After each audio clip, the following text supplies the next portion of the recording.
Kami mengucap syukur Bapa Surgawi. Pagi hari ini Tuhan, Kau berbicara atas kami. Kami percaya Tuhan kemenangan itu ada di pihak kami. Biarlah kami selalu memuji dan meninggikan-Mu, mengagungkan-Mu Tuhan. Saatnya kami mendengarkan isi hati-Mu. Mari Bapa urapi setiap kami, urapi hamba-Mu yang menyampaikan kebenaran firman, dan kami siap mendengarkan isi hati-Mu. Yang siap mendengarkan isi hati Tuhan, mari sama-sama kita katakan haleluya. Amin. Tuhan Yesus memberkati, shalom. Apa kabar pagi hari ini? Baik? Puji Tuhan, luar biasa. Mari kita tetap percaya dan antusias bahwa Bapa kita adalah Bapa yang baik. Terima kasih buat pujian penyembahan. Ya, saudara, mari kita belajar untuk terus mengalami Tuhan. Ya, pagi hari ini adalah temanya adalah semua orang punya masalah kehidupan. Ya, tetapi Anda adalah pemenangnya. Ya, tidak ada satu manusia di muka bumi ini tidak punya masalah. Saudara punya masalah, kita punya masalah. Tetangga kanan kiri kita punya masalah, orang tua, anak kita, saudara kita punya masalah. Tetapi bagaimana masalah itu harus dihadapi dan saudara harus memastikan ketika saudara mengakhiri tahun ini untuk hidup dalam kemenangan. Saya memberikan ilustrasi kepada sebuah gambar. Ya, ketika pohon itu ada kehidupan, maka seorang pribadi mau bernaung di bawahnya. Karena di situ ada adem, di situ dia menikmati, mungkin di situ ada buahnya. Tetapi ketika pohon itu kering, dia lari. Dia tidak mau. Ya, ketika kekeringan itu melanda, ya, setiap pohon kehidupannya. Ada banyak orang mau dengan jawaban, tetapi tidak mau dengan masalah. Tapi hari ini saya mau membicarakan kepada saudara, mari saudara menyingkapi setiap keadaan saudara.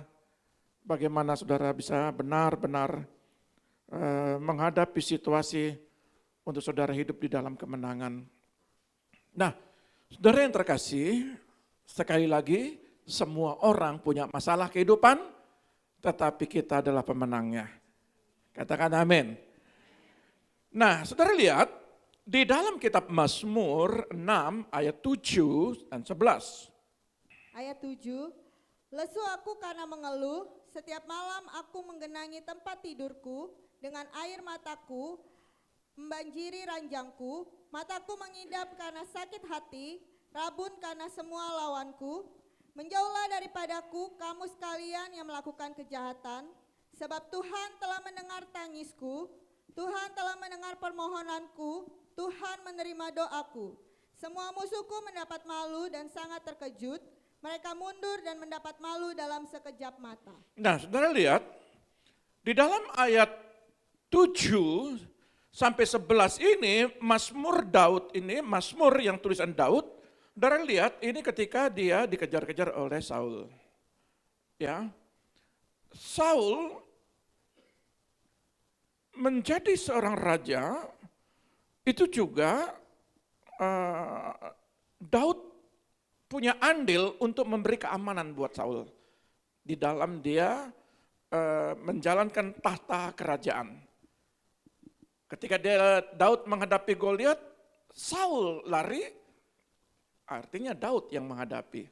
Ketika berhadapan dengan puluhan ribu berlaksa-laksa, pasukan musuh, Daud menghadapi, ya, dan dia mendapatkan kemenangan.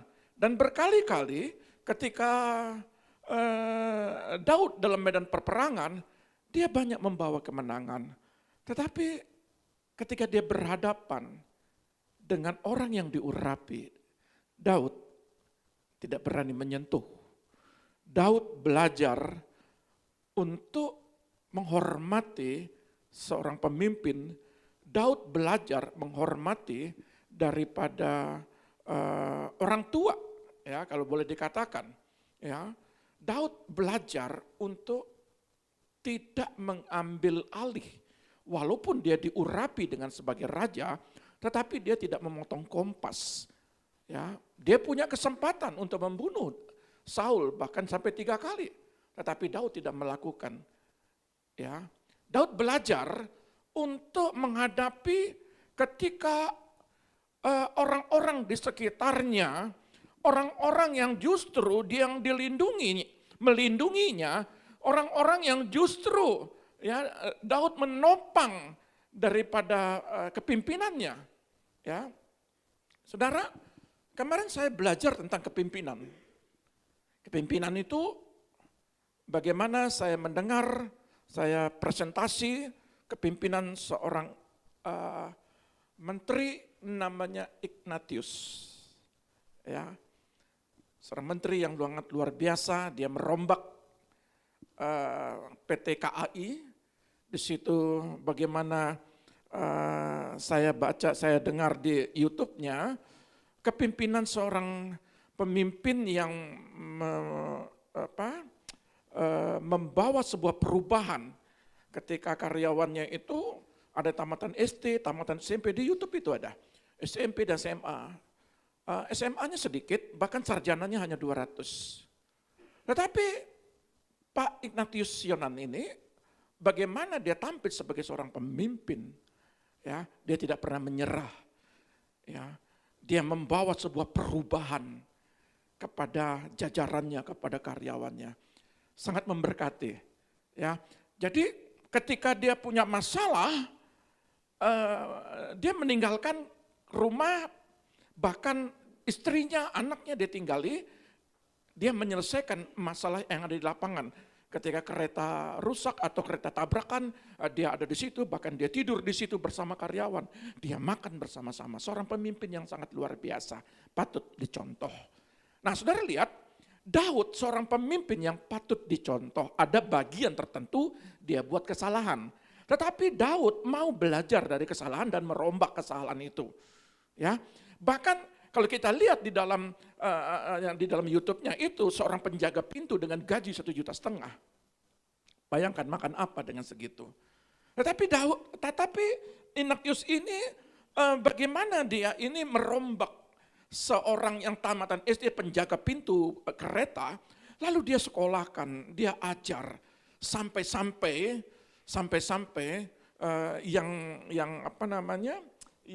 yang diajar itu bahkan tamatan SD, tamatan SMP menjadi komisar, menjadi direktur, menjadi sekretaris dalam sebuah perusahaan. Saudara, kalau saudara menjadi seorang pemimpin harus belajar rendah hati.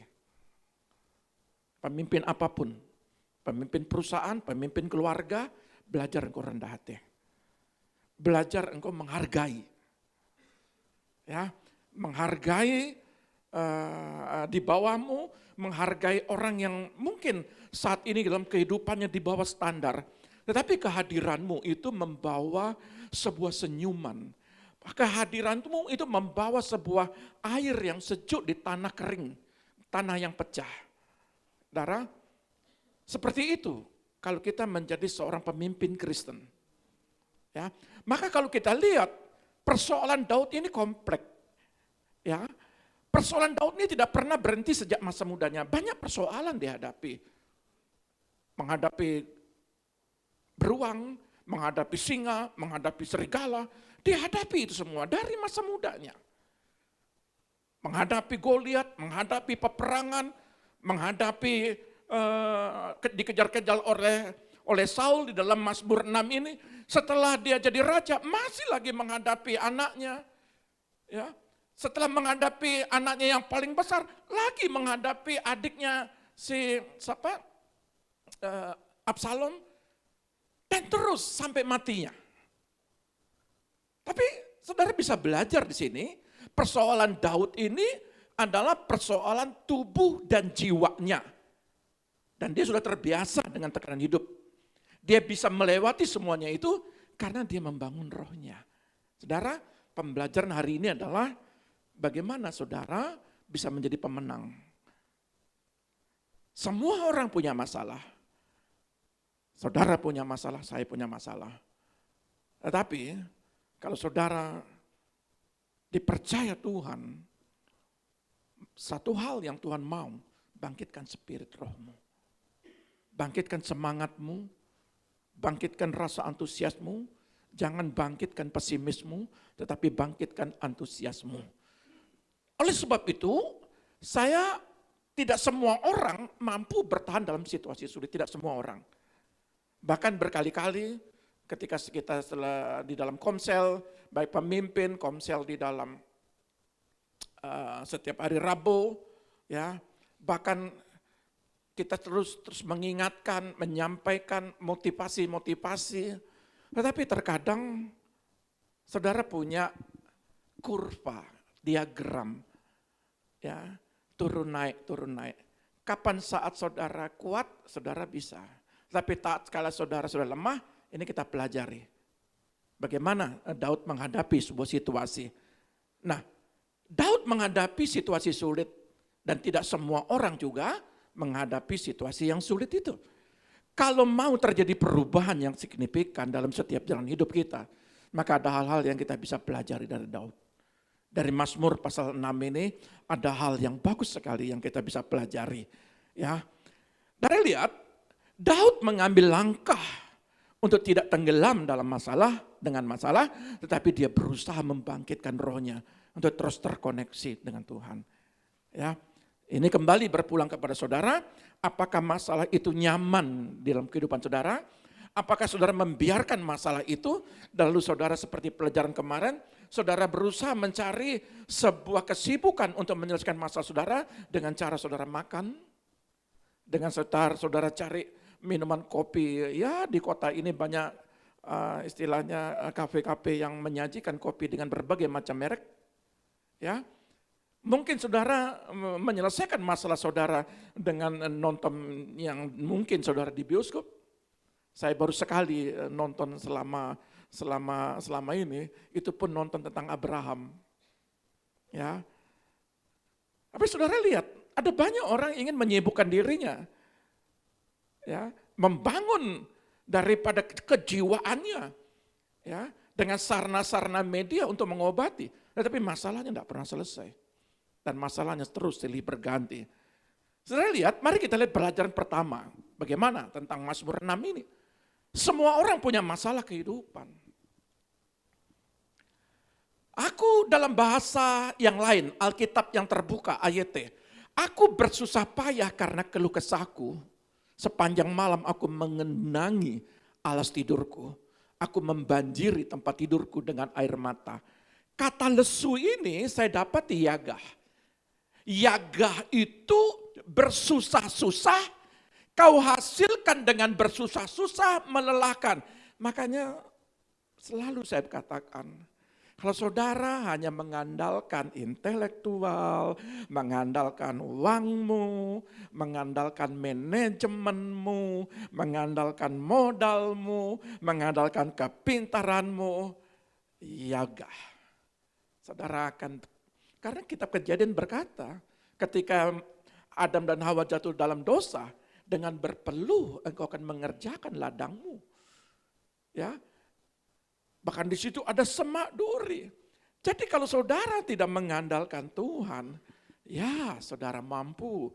Tapi saya mau katakan, tunggu waktunya. Saudara akan menunggu waktu saat si pencuri, pembunuh, dan pembinasa itu beraksi, maka saudara tidak berdaya. Dan banyak kali orang-orang seperti Daud ini, di dalam pasal yang ke-7 ini terjadi. Ya, hanya nangis, hanya keluh kesah. Kerja pagi jadi malam, malam jadi pagi, semua ya urat-urat ditempuh, urat-urat halus, urat-urat besar, ya, dengan pikiran berkerut, ya. Terkadang saudara vertigo, mesti butuh obat, kadang-kadang butuh obat tensi, ya. Kenapa? Karena banyak keluh kesah di dalam kehidupanmu. Bahkan Daud juga mengalami sepanjang malam aku menggenangi air. Menggenangi tempat tidurku dengan air mata. Saudara lihat, mau sampai kapan Sama Tuhan itu enak. Tapi saudara sedang berusaha menyelesaikan persoalan saudara dengan cara saudara sendiri. Ketika Musa pergi berperang dan di sebelahnya Harun dan Hur, ya. Ketika dia mengangkat tongkat, ketika dia capek, ada penopang di situ Harun dan Hur. Ya, ada berapa banyak anak-anak Tuhan letih, lesu, melelahkan untuk jeripayahnya dalam kehidupan sehari-hari, silih berganti. Terkadang selesai masalah, satu masalah, bulan depan datang dua masalah. Lalu saudara ambil bantal, hanya menangis di bawah bantal itu. Untuk memberi kenyamanan ketika saudara duduk. Ya, saudara tidak bisa berkata-kata untuk berdoa. Saudara bisa menangis dan menangis dan menangis. Tidak terasa ya bantal itu membasahi. Itu karena air mata saudara. Konsep Tuhan adalah konsep tidak di dalam pasal 7 ini. Dalam ayat yang ke-7 ini. Aku iaga. Apa yang aku hasilkan dengan susah-susah melelahkan, justru itu terhilang daripadaku. Aku bersusah-susah lawan Goliat. Aku bersusah-susah lawan berlaksa-laksa. Tapi aku juga akhirnya mesti lari dikejar-kejar. Ada berapa banyak sekarang. Pada waktu dia dijawab, lalu apa yang terjadi? Persoalan yang terjadi hari ini melebihi daripada persoalan kemarin. Seorang raja mau dipercaya hal-hal yang besar. Tidak ada raja tidak dilatih mentalitasnya. Setiap mentalitas, setiap kepercayaan yang besar, tentunya persoalannya juga besar. Maka kalau kita lihat, Daud punya masalah kehidupan. Di dalam poin kedua pun dikatakan begini. Ya, tolong di dalam ayatnya diulang lagi. Ayat 8. Mataku mengidam karena sakit hati, rabun karena semua lawanku. Berapa banyak ketika saudara punya masalah, sama seperti Daud, kecewa, sakit hati, karena musuh-musuhku.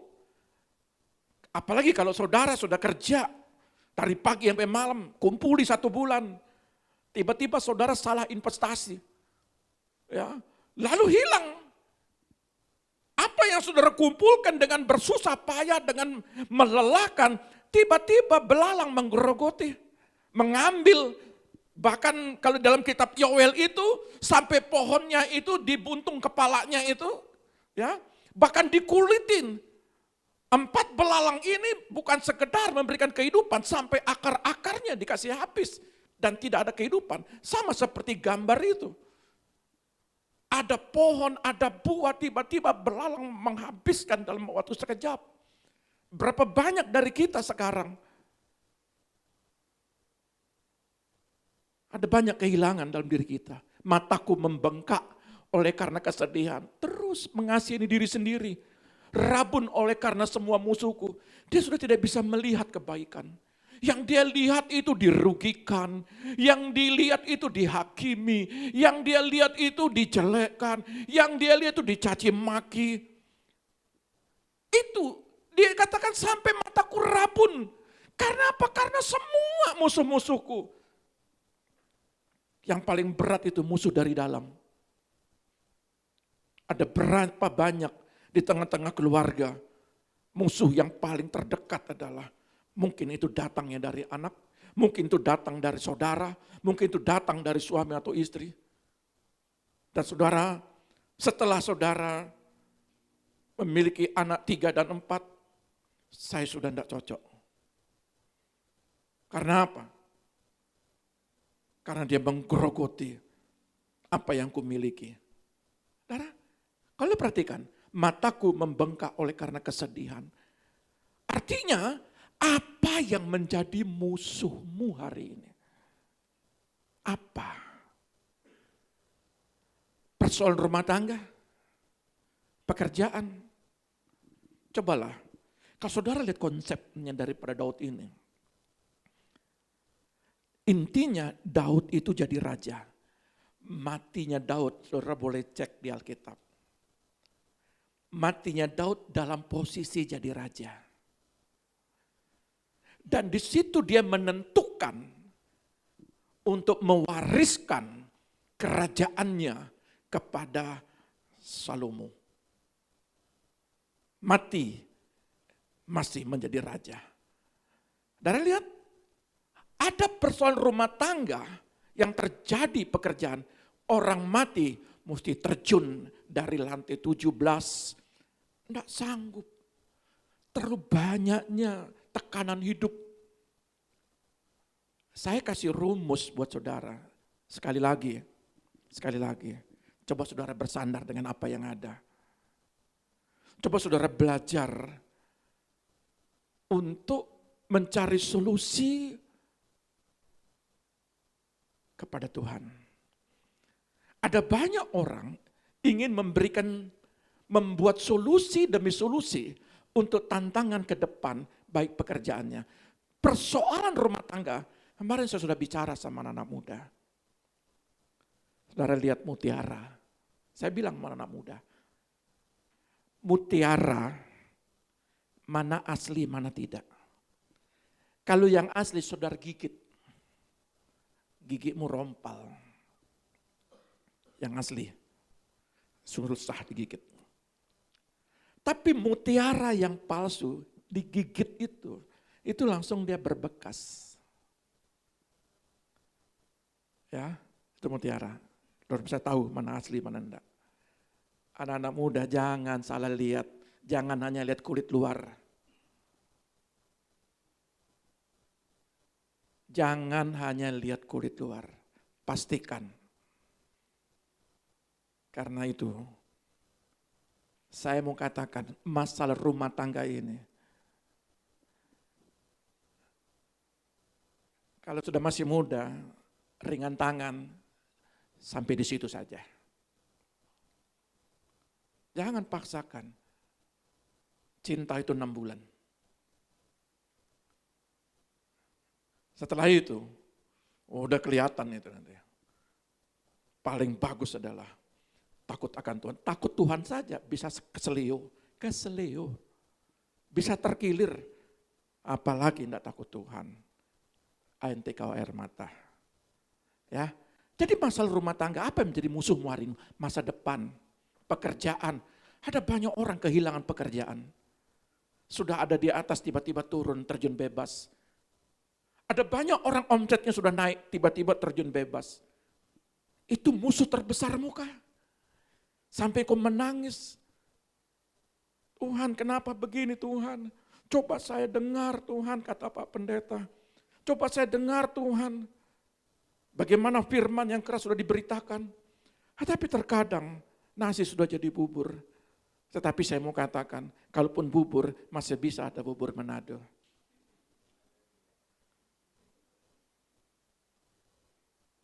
Tapi kalau saudara tidak bisa olah, terkadang itu menjadi masalah. Masalah pekerjaan. Saya lihat, masalah pendidikan. Dan berkali-kali saya selalu sampaikan, ingat baik-baik masalah rumah tangga, ingat baik-baik masalah pekerjaan. Yang kedua, hidup dalam kekurangan, keterpurukan, ini kan musuhmu. Mohon maaf kata, terkadang untuk biaya ABC, saudara mesti nangis sampai mata bengkak. Betul.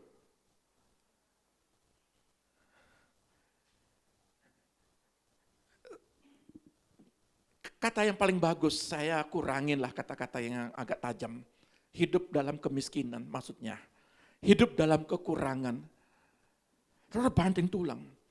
Yagah, bersusah payah, melelahkan. Akhirnya apa?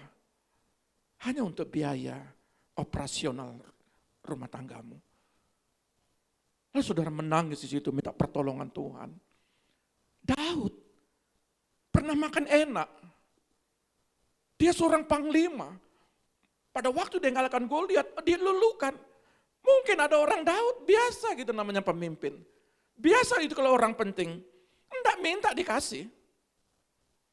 Begitu cara orang mencari simpatik. Saat-saat begini seperti begitu. Lalu Daud bisa makan enak, tapi pada waktu lari.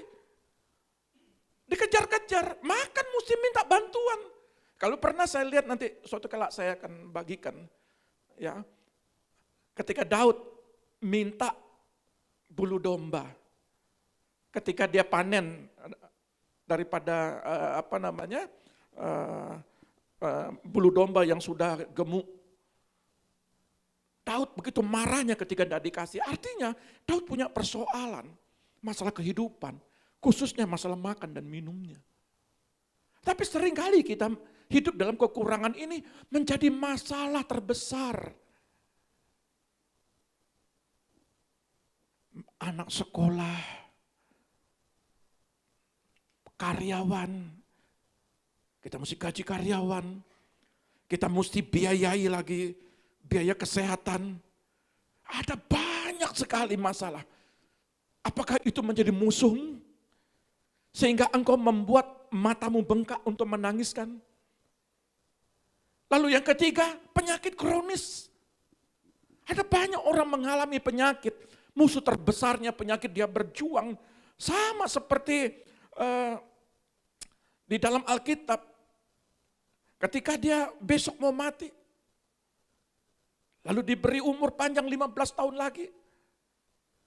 Ada banyak masalah penyakit ini.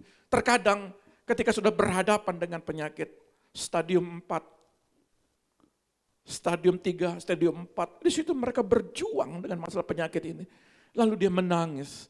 Terkadang ayat 8 ini berbicara, Daud putus asa.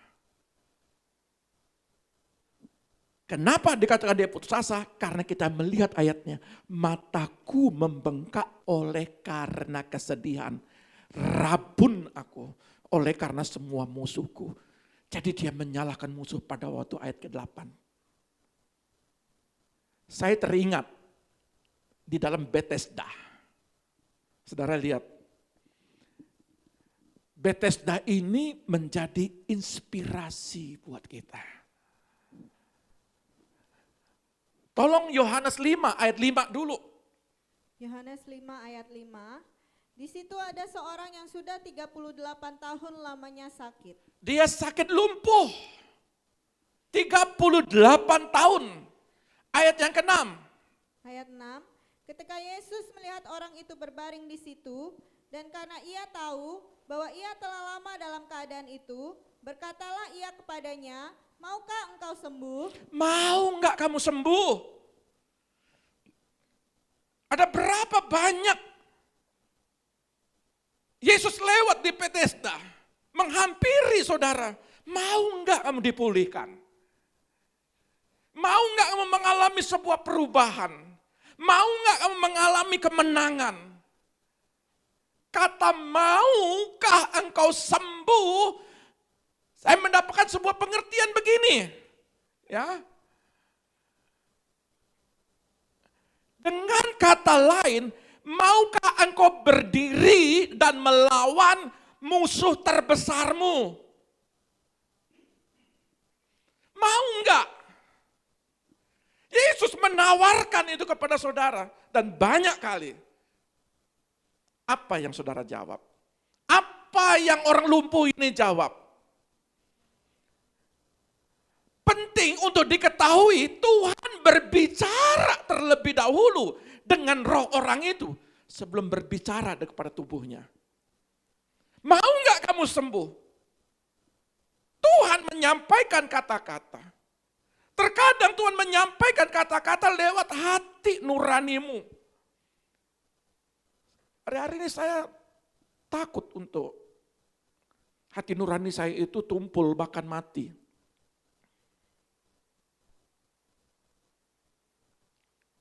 Pagi saya bangun, kenapa saya doa? Saya lihat loh kok 1:30. Waduh, kalau 1:30 kan manusia normal, itu kan harus istirahat itu. Tapi saya enggak berani. Walaupun sedikit. Semalam saya berdoa, saya ketiduran. Saya bilang sama ibunya kebetulan bangun, anak saya bangun. Kenapa? Saya kecapean, saya tidur. Tapi saya tidak berani ketika sudah ada sinyal dalam diri ini untuk berdoa. Kata Tuhan sampaikan, ada banyak orang yang mesti dipulihkan. Masuk dalam doa. Dan saya tidak mengerti apa yang saya doakan. Tiba-tiba saya teringat dengan A, B, C, D. Saya doakan. Saudara lihat. Saya belajar untuk taat. Bagaimana orang lumpuh ini, Yesus berbicara, mau enggak kamu berdoa? Mau enggak kamu berkomunikasi denganku? Mau enggak kamu respon denganku? Apa yang dijawab orang lumpuh ini? Tuhan mau orang itu sepakat dulu dengannya. Tuhan itu mau sepakat dulu. Sebelum saudara melakukan aktivitas. Pagi hari terkadang embun turun itu kan jam 4 ke atas. Mana itu turun itu jam 4 ke atas, embun itu turun tuh jam 4 ke atas. Kalau sudah lebih, maka embun itu akan hilang. Karena sinar matahari. Itu di padang gurun, setiap pagi mereka menunggu mana itu turun. Sebab kalau siang hari embun itu sudah lenyap. Maka apa yang dikatakan? Mau enggak kamu sepakat kalau nanti jam 9 engkau akan diberkati, ada pelangganmu akan datang yang tidak pernah kamu pikirkan. Tapi hari ini, kamu akan berikan hikmat bagaimana cara menghadapi orang itu. Dan kebanyakan kali roh bantal itu lebih kuat. Banyak kali, aduh capek saya, lesu, letih, melelahkan, yaga.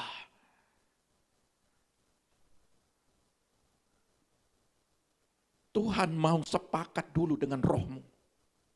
Baru nanti berbicara dengan tubuh. Nanti Tuhan akan berbicara tentang kebutuhan jasmaniahmu. Tuhan butuh rohaniahmu. Dan terkadang Tuhan bangunkan saudara di pagi hari. Bukan berarti siang gak ada Tuhan, sore gak ada Tuhan, malam gak ada Tuhan. Bukan, tetap Tuhan ada. Tapi Tuhan mau melatih. Sebelum engkau terkontaminasi dengan hal-hal, pikiran-pikiran, pekerjaan duniawi. Tuhan mau supaya pikiranmu jernih, netral, bersih. Pagi hari itu berhubungan dulu dengan Tuhan. Saudara lihat, yang ketiga orang yang duduk dekat kolam Bethesda langsung membuat alasan. Coba lihat ayat 7. Ayat 7, jawab orang sakit itu kepadanya, Tuhan, tidak ada orang yang menurunkan aku ke dalam kolam itu apabila airnya mulai goncang, dan sementara aku menuju ke kolam itu, orang lain sudah turun mendahului aku. Saudara dengar baik-baik. Tidak ada orang yang menurunkan aku ke dalam kolam itu. Ketika kolam itu malaikat turun menggoyang kolam itu, maka beribu-ribu orang itu turun ke kolam itu untuk meminta mujizat dan kesembuhan. Tetapi bagaimana dengan orang yang lumpuh ini? 38 tahun, dia hanya mengasihi diri sendiri. Dia hanya melihat dirinya sendiri. Ada banyak dari diri kita berkata begini, berapa banyak dari kita berharap bantuan seseorang untuk menolong masalah kita. Saudara lihat, dan saya tidak bisa jauh-jauh. Terkadang saya dengar, saudara hanya butuh bantuan orang. Coba saudara belajar, jangan seperti orang lumpuh ini. Gak ada yang nolongku Tuhan. Aku mau berjuang Tuhan, mau ke sana. Aku lumpuh, aku tidak bisa jalan. Berapa banyak orang yang lumpuh loh rohaninya. 38 tahun. Ada yang 7 tahun di sini. Ada yang 8 tahun di sini. Hanya untuk sesuap nasi. Tidak berdaya. Lumpuh dia. hanya biaya sekolah, lumpuh dia.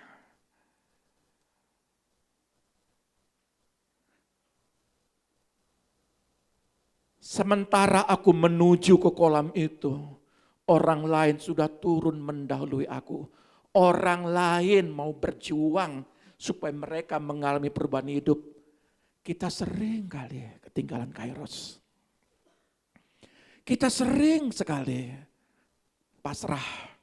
Kita sering kali menyerah. Kita enggak mau Tuhan yang menolong kita. Dan kita berharap supaya orang datang memberkati kita. Rubah. Saya mau sampaikan, manusia menolongmu itu terbatas. Alkitab berkata, terkutuklah orang yang bergantung kepada manusia. Jangan sekali-kali engkau menggantungkan masa depan anakmu. Jangan sekali-kali engkau menggantungkan masa depan keluargamu hanya belas kasihan orang. Jangan. Ketika nanti orang itu tidak bisa menolong saudara, saudara akan kecewa. Sementara aku menuju ke kolam itu, orang lain sudah turun mendahului aku. Jadi orang itu berdesak-desakan. Begitu kolam itu goyang, mereka saling sikut, mereka saling dorong, mereka berjuang. Pagi hari, bukan kita saja yang berseru, orang seberang pun berseru. Paham maksudnya orang seberang? Jam berapa mereka berseru? Mereka sudah naikkan pengagungan menurut versi mereka. Lalu kita masih terlelap. Mereka berjuang. Tapi saudara, berapa banyak anak Tuhan dari kota kecil, dari jalan ini sampai ke ujung-ujung dunia. Mereka berseru untuk merebut mana. Mereka berseru terus untuk mendapatkan mana. Saudara berkata begini, siang juga mana sudah ada. Saudara, beda. Kalau saudara belajar namanya Daud ini, bagaimana dia membangunkan Fajar Menyingsing. Bagaimana dia bergulat dengan Allah. Ya, dia bergulat di situ, bahkan dia menang. Dengan kesakitan, dengan kaki terpelecok.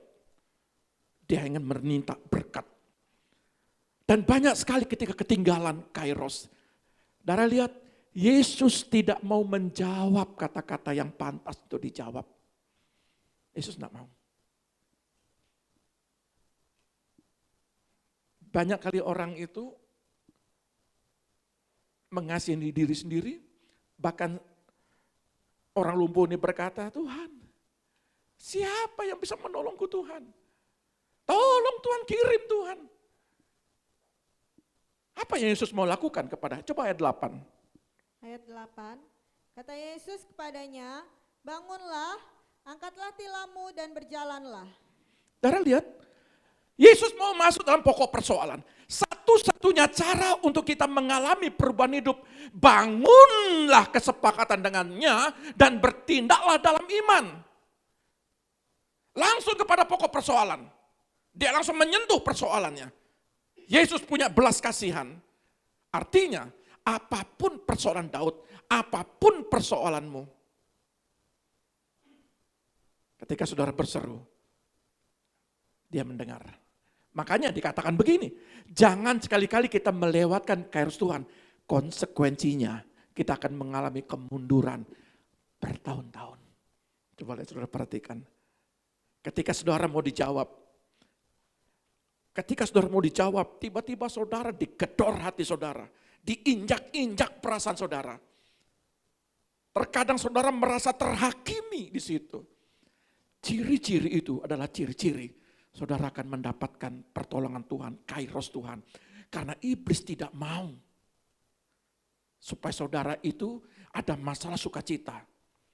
Makanya mundur lagi bertahun-tahun, nunggu lagi, doa lagi, puasa lagi. Dan saya lihat berapa banyak dalam diri kita ini. Siapa tahu kalau hari ini Kairos Tuhan datang kepadamu. Tapi kalau hari ini saudara masih punya persoalan, masih mementingkan kehidupan saudara, saudara salah. Di hari peristirahatan ini, saudara harus mencari Tuhan. Nah, kita lihat sekarang, kita kembali dalam poin ketiga. Ya, mari kita lihat di ayat 9 dan 10. Mazmur 6 ayat 9 dan 10. Menjauhlah daripadaku, kamu sekalian yang melakukan Mundur kejiwaan, dariku, kamu semua yang berbuat fasik. sebab Terus? Tuhan telah mendengar tangisku, Karena Tuhan telah mendengar suara tangisanku, Tuhan telah mendengar permohonanku, Tuhan telah mendengar permohonanku, Tuhan menerima doaku. Tuhan menerima doaku. Alkitab yang terbuka. Artinya setiap doa itu didengar, ditampung dalam kirbatnya. Daud menangis. Memang pada saat itu dia menyesali dirinya. Memang air matanya membasahinya. Lebih baik saudara membasahi air mata saudara di dalam hadirat daripada saudara membasahi air mata saudara di tempat-tempat yang Tuhan tidak mau saudara ada di situ. Kalau saudara lihat belajar, saya pernah baca dalam literatur. Biasanya kalau orang-orang Persia ketika mereka meneteskan air mata, Daud meneteskan air mata di tempat tidur untuk istilahnya menangis di hadapan Tuhan. Tetapi ketika orang-orang Persia itu, biasanya mereka menangis itu di dalam pekuburan, di dalam kedukaan. Lalu dia membasahi istilahnya handuk di dalam, itu ketika dia menangis itu handuknya sampai basah. Lalu handuknya itu diperas ditaruh dalam sebuah botol. Ya. Mereka beranggapan nanti kalau ada orang sakit minum air botol itu sembuh. Itu menurut adat Persia. Tapi saudara lihat, ketika saudara menangis, Daud ini menangis, maka Mazmur 56 ayat 9 dan 10 bilang begini. Coba kita lihat. Mazmur 56 ayat 9. Sengsaraku, engkaulah yang menghitung-hitung, air mataku kau taruh ke dalam kirbatmu, bukankah semuanya telah kau daftarkan? Maka musuhku akan mundur pada waktu aku berseru, aku yakin bahwa Allah memihak kepadaku. Saudara lihat, setiap air mata engkau menghitung-hitungnya, bahkan engkau mencatatnya. Bahkan kau daftarkan setiap tangisanmu. Jadi setiap apapun masalah engkau bawa, engkau menangis di tempat tidur itu. Lalu engkau bawa, Tuhan ini masalahku. Segala bebanmu engkau serahkan kepada Tuhan. Percayalah, dia dengar, dia tampung, dia daftarkan satu persatu. Makanya kalau doa jangan umum. Kemarin saya juga sampaikan kepada anak muda, kalau kau punya masalah, kau datang kepada dokter, waktu komsel di hari Jumat. Ya, aku datang kepada dokter, dokter saya sakit. Kamu sakit apa? Pokoknya dokter yang tahu deh. Nggak bisa begitu. Setiap dokter butuh apa sakitmu supaya dia tahu memberikan obat yang pas menurut penyakitmu. Ketika saudara punya masalah, saudara bisa naikkan masalahmu kepada Tuhan, maka setiap masalahmu itu akan diselesaikan. Ya, terkadang ya Tuhan, dalam nama Tuhan Yesus, saya punya masalah Tuhan, ini masalahku, Tuhan tahu. Satu hari ini aku punya masalah, dalam nama Tuhan Yesus, haleluya, amin. Tuhan tanya, dokter tanya, apa sakitmu? Makanya doa itu perlu spesifik. Bukan dia tidak tahu, tapi dia maha tahu. Tapi saudara dilatih untuk berbicara, berkomunikasi kepada dia. Nanti dia akan memberikan obat yang terbaik untuk menjawab persoalanmu. Setiap doa didengar, ditampung di dalam kirbatnya. Mundur dariku, kamu semua yang berbuat fasik. Jadi Daud itu enggak pernah untuk menyelesaikan masalahnya dengan caranya sendiri. Dia menyelesaikan masalahnya dengan mengandalkan Tuhan. Tuhan, engkau tahu. Makanya coba lihat ya, ini saudara ini pengusaha nih. Apalagi kalau sudah punya karyawan. Berat. Yang sesuai dengan kinerjamu, enggak mudah. Saya juga mantan pengusaha, saya tahu. Saya kerja itu bisa 25 jam, pada 24 jam. Tapi ketika kita berhadapan dengan orang yang tidak sesuai dengan hati kita, dengan kinerja kita, saudara bawa dalam doa. Saudara akan diberikan hikmat bagaimana untuk menyelesaikan. Makanya anak Tuhan, Ignatius ini anak Tuhan, dia punya kemampuan terbatas, tapi dia berdoa mengandalkan Tuhan. Maka setiap masalah-masalahnya dia selesaikan. Tuhan berikan hikmat, ini yang kau kerjakan, ini yang kau kerjakan. Dan itu berhasil. Banyak kali anak Tuhan kalau dia berhasil karena dia mengandalkan Tuhan. Doa adalah pagar perisai dari serangan iblis. Cara Daud mengambil langkah cepat dalam menyelesaikan masalah. Pertama, dia tidak fokus dengan keadaan, terintimidasi. Yang kedua adalah dia doa itu butuh perjuangan dan ketekunan. Sepanjang malam dia berdoa dengan keluh kesah, dengan letih. Ya, tetapi lebih baik ketika dia punya masalah dia datang dalam hadirat Tuhan. Tuhan membenahi hatinya, Tuhan mengobati hatinya. Jadi dengan doa itu mengobati hatimu sesungguhnya. Jadi dengan doa dia tidak membiarkan kelemahan itu hidup subur. Ada banyak orang 38 tahun seperti Bethesda ini 38 tahun dalam penderitaan. Kelemahannya subur. Cobalah tahun ini. Jangan biarkan kelemahan itu subur. Lawan, engkau pemenang. Kita ini pemenang bahkan lebih daripada pemenang. Tahun ini ada progres perubahan. Jangan tahun ini sama dengan tahun kemarin. Bahkan tahun ke depan itu sama dengan tahun ini. Masalah hidup, masalah kuat, masalah selesai, masalah selesai. Terus begitu. Naik 1 tangga, masalahnya 3 tangga. Kapan selesainya? Cobalah. Jangan biarkan kelemahan, coba berjuang. Bagaimana cara Daud itu? Dia terus. Sampai kapan? Sampai dia jadi raja. Sampai dia mati. Yang keempat adalah untuk terjadi perubahan hidup. Ayolah. Tak ada segala sesuatu untuk menang itu tidak berharga. Saya selalu katakan, kalau saudara punya tanah 1 hektar, saudara tanam 1 are, yang panen berapa? Mau 1 hektar? Enggak bisa. Saudara kerja dalam 1 are, ya maka saudara menghasilkan 1 are. Saudara berdoa kasih pupuk di situ. Rawat tanamanmu, maka 1 are itu akan panen. Tapi kalau saudara dipercaya 1 hektar, ada usaha. Kalau saudara dipercaya hal besar, harus ada usaha, bayar harga. Bangun pagi, doa. Memang menu ini tidak enak buat saudara. Tapi saya mau sampaikan, Daud menangis. Di situ sebelum jadi raja, dia menangis di tengah persoalannya. Karena dia tahu pasti bahwa doanya didengar. Segala musuhnya itu menyingkir, kamu menyingkir. Dia tidak selesaikan dengan pedang, hanya dengan pedang. Tapi dengan doa, dia naikkan kepada Tuhan. Maka segala musuhnya itu menyingkir dari hadapannya. Cobalah, saudara akan nikmati akhir tahun ini. Masalahmu akan selesai. Datang ke Tuhan. Niatkan dirimu. Berjuang di situ. Bila perlu, kadang-kala jam beker, terkadang baterainya banyak alasan. Tidak ada orang yang mengangkat aku. Tidak ada orang yang akan membawa aku ke kolam itu. Aku sudah beli baterai. Sudah pasang baterai. Tapi bekerku tidak nyala-nyala.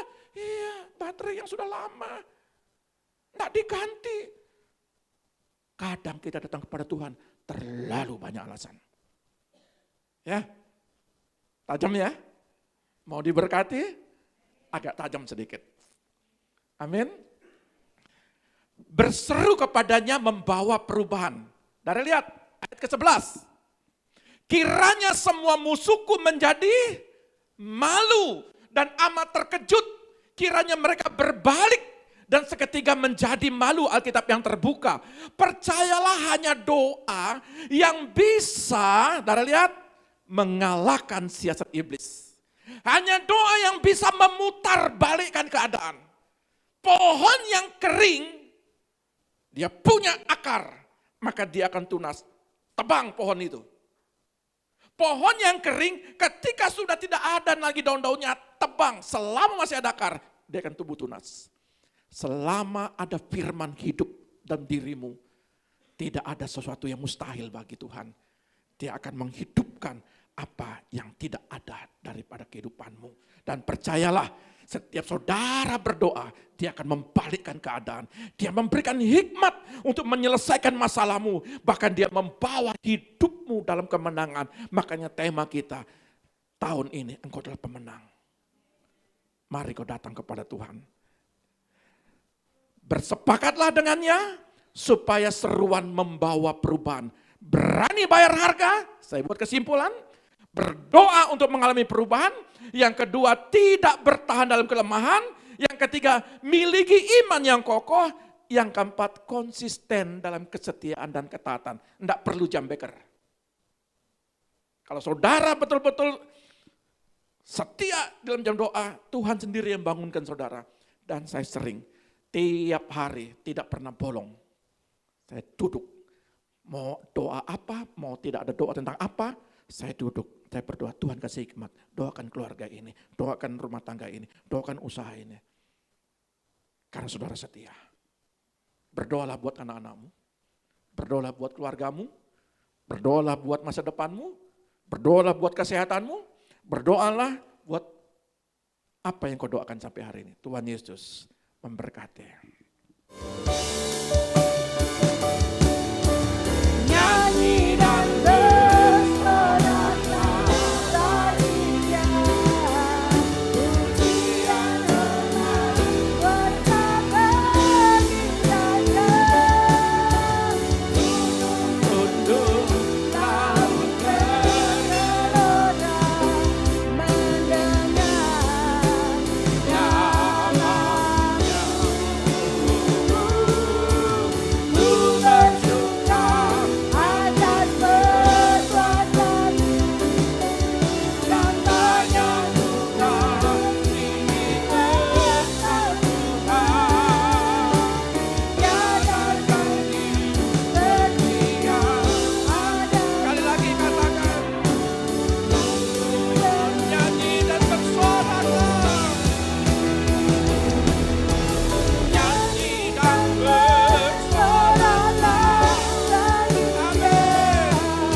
Terima kasih Bapa Sorgawi. Engkau Bapa yang baik. Masalah boleh ada, tapi kami Engkau buat menjadi pemenang. Kami percaya tahun ini Tuhan, tahun terobosan bagi sidang jemaat-Mu. Mereka yang bergerak dalam dunia pendidikan Engkau buat berhasil. Mereka pintar, mereka cerdas. Ketika mereka Tuhan dalam dunia pekerjaan, Engkau angkat mereka menjadi pemimpin-pemimpin. Berkati dia Tuhan. Bahkan ketika mereka membuka usaha pekerjaan, diberkati Tuhan. Kami percaya Bapa, setiap keluarga akan dipulihkan. Setiap anak-anak akan dipulihkan. Setiap pelayanan-pelayanan akan dipulihkan Tuhan. Dan kami percaya keluarga anak-Mu di tempat ini, mereka akan berglori. Karena mereka akan berseru kepada Engkau. Engkau akan menjawab. Engkau tampung semua di kirbatmu. Dan tahun ini adalah tahun jawaban bagi sidang jemaatmu. Diberkatilah mereka semua Bapa. Angkat kedua tanganmu, terimalah berkat Bapa Surgawi. Diberkatilah keluargamu. Diberkatilah anak-anakmu. Diberkatilah masa depanmu. Diberkatilah pendidikanmu. Diberkatilah kesehatanmu. Diberkatilah lumbung-lumbungmu. Apa yang kau kerjakan lewat tanganmu akan dibuat berhasil. Setiap kakimu melangkah, kemanapun engkau pergi, Tuhan akan memberkatinya. Ketika dia datang di awan-awan sana menjemput kita semua, kita orang-orang yang bersuka cita. Ketika di bumi kita diberkati, ketika dia datang kedua kali, kita menjadi orang-orang yang akan menyongsong dia. Diberkatilah kita semua. Di dalam nama Bapa, Putra dan Roh Kudus, di dalam nama Tuhan Yesus, yang percaya dan mengimani kita diberkati, katakan haleluya. Amin. Tuhan Yesus memberkati.